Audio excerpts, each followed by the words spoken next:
You are pivoting your YouTube channel all wrong. And by pivot, I mean changing your niche, switching up your content, going in a full different channel direction. And I don't say that to be harsh. I say it because it's a problem that I see all the time. And I literally just got off a call with a potential new client, and she said, Erika, I've been trying to pivot my channel for 8 months. I'm doing all this work and I'm going nowhere. First, I'm like, why did it take you so long to call me? But ladies, I hear this issue practically every single week in my bootcamp with my one-on-one clients. Smart women, talented women, women who are fully committed to making YouTube work. They're not failing in this pivot because the pivot itself was a wrong call. They're failing because nobody told them the 2 non-negotiable rules that they have to follow when they decide to make this pivot. I have helped dozens of women pivot their own YouTube channels. Some of them have hundreds of thousands of subscribers. Some of them have channel sizes a lot smaller. So if you're thinking about pivoting your YouTube channel, then this video is something you are not gonna wanna miss. Class is in session. I want you to picture your YouTube channel as a ship. So the bigger your channel is, the bigger your ship is. And the bigger the ship, the harder it is to turn. I want you to imagine like a big Titanic ship and how hard that is to turn that ship. And if you have 500,000 subscribers and you want to pivot your niche, that is a massive ship to turn. Think Titanic, think the cruise ship. YouTube has years and years of data about who watches your content, about what your channel is about. And now you're asking it to forget all of that and start fresh. That's gonna take some serious strategy and some time. Can it be done? Yes, 100%. But that is a very different job than someone with only 2,000 subscribers or 1,000 subscribers. I get people who only have 30 or 50 or 100 subscribers and they're like, I want to pivot. I'm like, that's not a problem. That's easy. The good thing though is that with a big channel, you might not be completely starting from scratch if some of your existing audience is interested in where you're headed. That overlap, it definitely can help you because that seed audience will help your new videos in your new niche.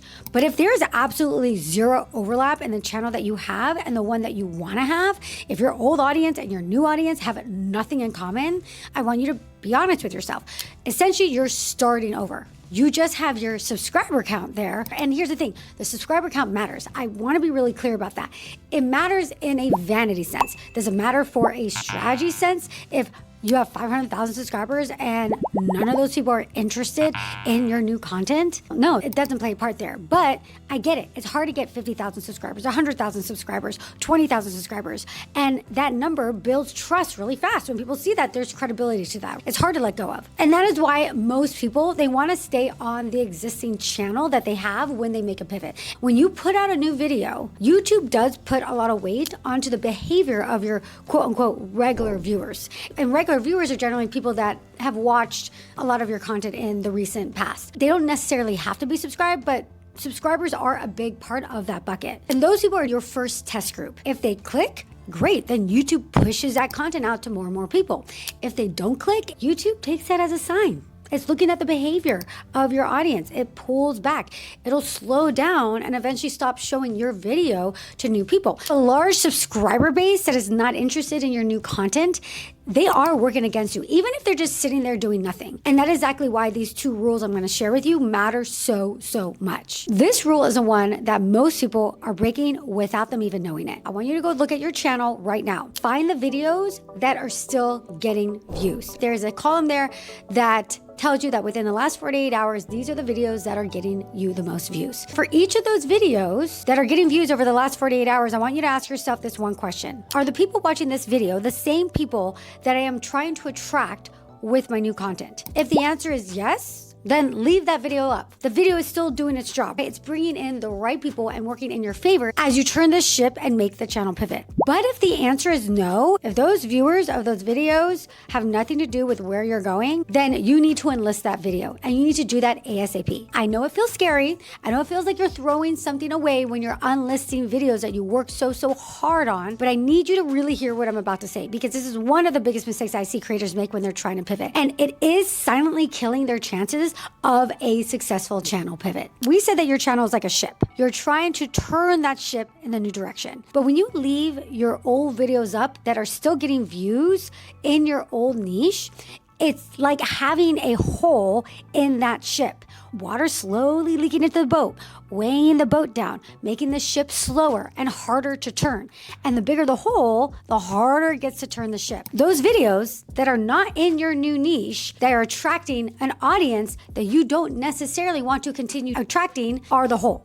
Every single day that you leave these videos up, more water comes into the ship. Say we have a creator, let's call her Jessica. Jessica has been running a handbag channel for 3 years. Haul videos, reviews, bag comparisons, and her audience loves it, but she doesn't anymore. Jessica has decided that she wants to pivot fully to her weight loss journey and everything related to health and wellness. That is her new passion. She is no longer interested in handbags, but if that handbag video is still pulling in quite a few views over the last 48 hours, then that is a major problem because those new viewers, they're coming in. Some of them are subscribing. And a lot of times we have videos on our channel that are evergreen videos that are there, that are just getting views. But if those views are attracting the wrong audience, then it's really hurting your chances of being able to pivot. Let's say Jessica had created a few videos related to her weight loss journey, and that is actually what sparked the interest in her and wanting to make her entire channel about weight loss. Those videos, if they are still getting views, definitely keep them up because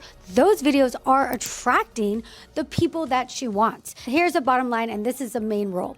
If you have evergreen videos that are still getting views, whether they're a month old, a week old, a year old, and they're not attracting the new audience that you want to attract, then you're going to want to unlist those videos ASAP. If you're serious about this pivot, you cannot afford to keep those videos up. A real life example is one of my clients, Kimberlea. She started her YouTube channel with pop socket content. She then moved on to anti-MLM content, and then she decided to pivot to true crime. All this happened in the span of 10 years. She had built her audience to 200,000 subscribers when she decided to make that initial pivot from pop sockets to anti-MLM. And then anti-MLM was pretty short-lived, and at that point she decided to go into true crime. But the thing is though with Kimberlea is that there really wasn't any overlapping audience. Because her niches were so different from each other, she did not really have a big core audience of people that were interested in true crime. And one of the things that she needed to do was to turn off any of her existing videos that were still attracting the wrong audience. So any of her pop socket videos, or I think she completely turned off her anti-MLM videos. And that gave her somewhat a little bit of a fresh start to be able to really go all in on true crime. She still has some of her old videos there because I know she likes to show people where she's come from. And it also looks a little bit weird if you've had a channel for 10 years and you only have videos from the last year or two. People know that there's something off. People appreciate the transparency of showing some of their old videos, but you want to make sure those old videos are not videos that are attracting that existing audience. Every single successful pivot that I've ever worked on, there was a turning point. A couple videos that really took off in the new niche. And when you first pivot, YouTube is confused naturally. You've been spending all this time, all this energy on an audience that you are no longer serving. If you're going through a pivot, it doesn't necessarily know who to show your new content to. It doesn't have enough data yet to figure out who your new audience is. It takes some time and effort for YouTube to really understand what your new audience wants, who your new audience is, what your new content is all about. What I usually see happen is that in a content niche, we're going all in on the new niche, and I'm going to talk a little bit about that in a minute. We turn off any of the old videos that are still getting views to the old audience, and we're doing everything we can to get a hit. A hit is a video that does decently well, tens of thousands, and if you're lucky, hundreds of thousands of views. When you get that hit, that is giving YouTube enough data to finally understand who you're trying to serve your audience to and the type of audience you want and the type of content that you're creating. Without that big moment, you kind of stay stuck. Does that viral video happen all the way? No, not always. I do find that it does have to happen at some point for the true pivot, the true turning of the ship to really take place. What does it mean for you? It means that you can't just post and hope. Anyone undergoing a major pivot has to be really, really intentional and strategic about the type of content that they're creating. You have to be smart about the topics that you choose. You have to study your new niche. You have to really understand what's working, what's not working, what people want from you. You look at trends, look at what's out there that are in the consciousness of your new niche. It's all the things that I talk about with my own students and clients that you have to do for any successful channel. But with a pivot, you don't have room to not do this right, to not be really strategic from the get-go. With Kimberlea, when she decided to do that true crime niche, she was in that niche. She loved that niche already as a consumer of content, but then she studied it. Every major channel, she figured out how she was going to uniquely show up into that space and provide something a little bit different to provide her own unique point of view, but also figure out what is it that people in that niche expect from the creators? What do they want from the creators? What are the videos and the channels that are doing really well? What are the videos and channels in that niche that are dying and that are no longer doing well? You need to really understand this new space that you're going into, what those viewers want from you. Kimberlea, after pivoting, she created several new videos, and in one of those videos took off, got her hundreds of thousands of views, and boom, it was off to the races for her. A true pivot usually happens with one of those videos going viral, and that could be 40,000, 50,000, 60,000 plus views. And here's another client of mine, Tracy Campoli. She hired me because she was stuck with her YouTube channel, and what I ultimately decided for her was that she needed to do a channel pivot. She pivoted from workout videos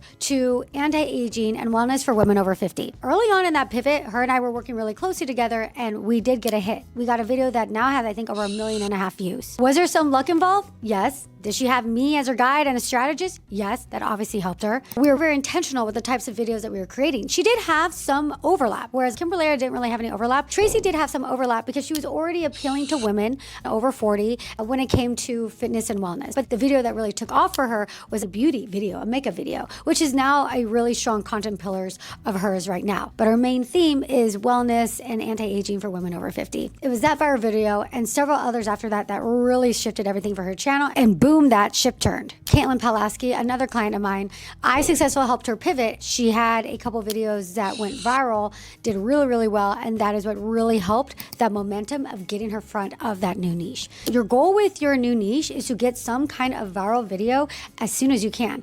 Easier said than done. I know. It's the art of learning YouTube. It's the art of understanding YouTube. That is why a lot of people end up coming to me because they're like, what am I missing?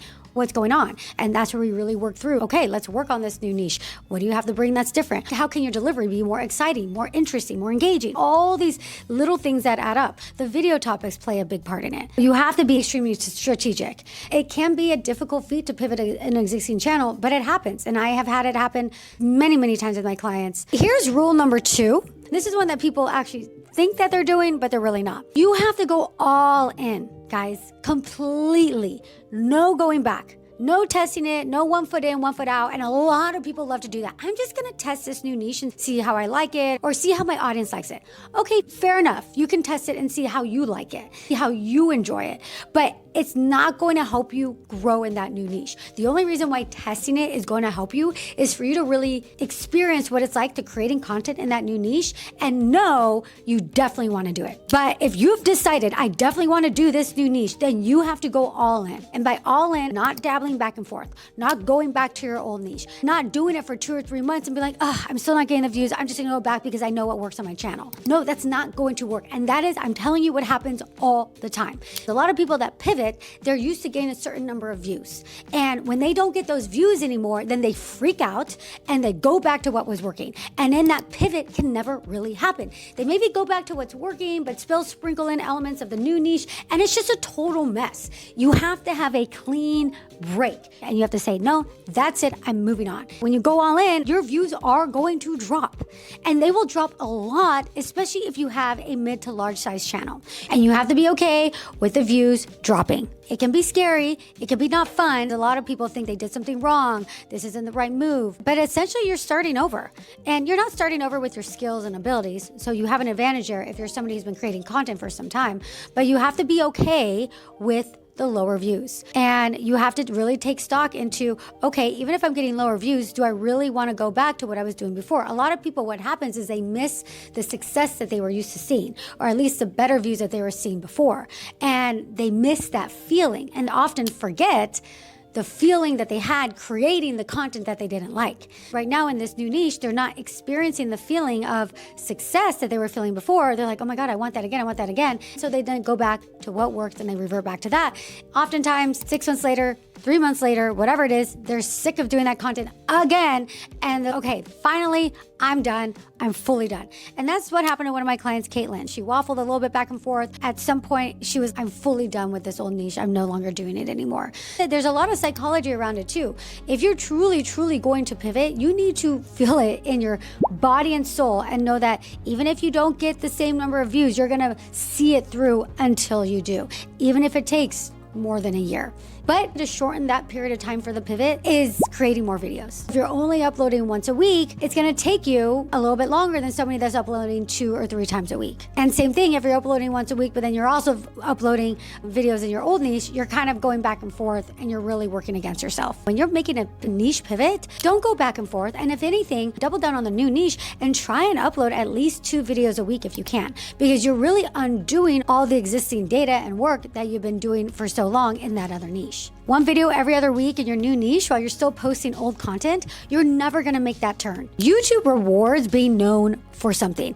It is one of the most powerful things on the platform. When people know exactly what you do, who you help, what your mission is, what you stand for, YouTube knows too. And that clarity is what will grow a channel. Going back and forth really does destroy that. You never become known for anything. You confuse your audience. You confuse the algorithm at the same time. And ladies, I see the same cycle happen again and again and again. So you're gonna have to humble yourself. With this change and pivot, you're gonna see the lower views. But no, it's temporary as long as you stay consistent and committed to your niche and be very strategic and not switch back and forth. Remember our ship? Every video you put out in your new niche is like water pushing the ship in the right direction. Every video that you put out in your old niche basically pushes it right back. You can't turn a ship that is going in 2 directions all at once. The more videos that you put out in your new niche, the faster the pivot goes. Each new video has the opportunity to get new subscribers in your new niche. And with those new subscribers, that's a new seed audience that can push out every new video that you create. While you do want to always strive for some kind of viral video, in the meantime, every video you put out does count. The videos that don't go viral, but they're getting some views is attracting some people. And it's also additional data to tell YouTube, this is who the channel is for. This is what the video is about. If you've been spending months or years building out another niche, it's going to take some time to undo that. And the fastest way to undo that is through content. A channel pivot is not just a content switch. It is a full rebrand. You're not just changing what you talk about. You're changing how people see you. You're building a new identity on the platform. Everything has to change. Your channel banner, your channel description, your about section, your name, your thumbnails, sometimes even your backdrop. With a lot of my clients, a big change was their studio backdrop, where they film to signal to people that this is something different. This is a new environment, a new place completely. Your existing audience, they have a picture of who you are. New people will form a first impression in seconds. Everything they see has to tell the same story of what you want to tell them in regards to this new identity, this new channel, this new niche. This is your quick checklist of things that you want to look at. Has your channel banner been updated? Has your channel name been updated? Has your filming background been updated? Maybe the lighting you want to change a little bit. Maybe even what you wear changes a little bit. Maybe how you style your hair, style the way you look. The about section, has that been rewritten? The video descriptions, do they speak to this new niche? Thumbnails, maybe even your thumbnail style, do they attract a new audience? It's a complete rebrand of everything. The hooks, the verbal intro in every video, the way you introduce yourself. Are you positioning it all correctly? If any of these whatsoever point to the old you, you're going to want to fix them before you film another video. Now, I know some of you are thinking, should I even be doing this? Should I even pivot my existing channel? The way you describe it, Erika, sounds like a lot of work and I don't know if I want to do it. Well, sometimes yes. Sometimes if you're okay letting go of a bunch of the subscribers that you gained and you're like, I'm fine starting from scratch, it's not a bad idea. Just know that you are starting over. If you have those 50,000, 60,000 subscribers and you're giving that up, or you're starting over like a brand new YouTuber. The nice thing about having an existing subscriber, like I said, if there is some overlap and these people are very interested in you as a person, then you might have a nice little seed audience to help get you started. But sometimes it's a personal choice, and for a lot of people, they don't want to give up that existing subscriber number. And I get it. If you're watching this or in a pivot right now, or you're thinking about having one, and you want to make sure that you do it the right way, you want to make sure that you don't make a bunch of these mistakes, I want to invite you to apply for my YouTube bootcamp if you want to have some help and guidance from yours truly with with the channel pivot. It is something that I've become somewhat of an expert on because I have a lot of people that come to me who love YouTube, but they just have fallen out of love with the current niche that they're in. Check out my YouTube bootcamp. It's a group coaching program where you do get my feedback and advice, plus my curriculum and all my strategies that I work on with my 6- and 7-figure YouTube clients. All right, let's bring this back home. Your channel is a ship. The bigger the ship is, the harder it is to turn. So know what you're walking into when you're deciding to make this pivot. Rule number 1, unlist any video that is getting views from the wrong audience. If those viewers are not aligned with your new niche, that video needs to be unlisted stat. Be strategic, study the niche, find your new unique angle. That one video that could go viral is what's gonna turn the algorithm in your favor. Rule number 2, go all in. The volume equals speed. Do not go back. The vicious cycle is real and you can break it. Make sure you're doing a full rebrand. Every single touch point has to tell this new story of your new niche. All right, up next, check out this video about getting your niche right in the first place so you don't have to make a niche pivot down the line. Until next time, keep shining, keep creating, and most importantly, keep being you. Mwah.